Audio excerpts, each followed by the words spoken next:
Sæll Skúli, hvað segirðu gott? Bara góður. Þú ert mættur til Noregi eins og margir Íslendingar Já. og ætla að fara að keppa í, hvað heitir þetta aftur hérna, Norður-Evrópumeistaramótið? Já. Eitthvað svoleiðis. Já.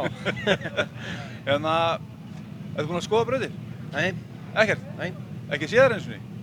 Ég er náttúrulega hort upp í brekkuna. Já, ok. Bara átta sig ekki alveg á þessu nema að vera með einhverja smá leiðarlýsingu. En þú ert búinn að prófa að æfa eitthvað, keyrðir eitthvað í gær eða ekki? Já, tók smá rönn í gær bara. Og hvernig fannst þér þetta? Bara, þetta er svona svolítið laust í þessu. Já. En svo er svolítið meira grip þegar maður kemur ofar í brekkuna. Það er fastara ofar? Já, það virðist vera að lausaefni renni allt svona svolítið niður. Já. En þú ert komin á ný dekk líka, eða ekki? Já, komið ný framdekk. Hvað er í gangi? Bara pröfa að sjá hvort það náist aðeins meira grip í hann. Já, þú ert með sömu dekka aftan? Já. Hérna, fannst þið eitthvað mun fyrir að prófa þær í gerð?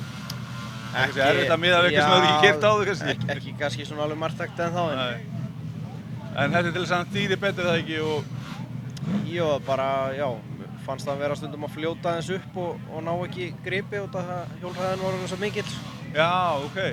Þannig að prófa að setja aðeins stærri kubb á dekkin og hérna, sjá hvort hann ausi betur. Ok. Og bíllinn topplægi? Já, bíllinn er góður. Hann er búinn að góður í allt árið, ekki? Jú. Enda ertu efstu til Íslandsmeistara? Já, en þá. Já, en þá, já, maður veit aldrei hvað skeður. Nei. Ég segi bara gangið vel í dag. Takk fyrir það.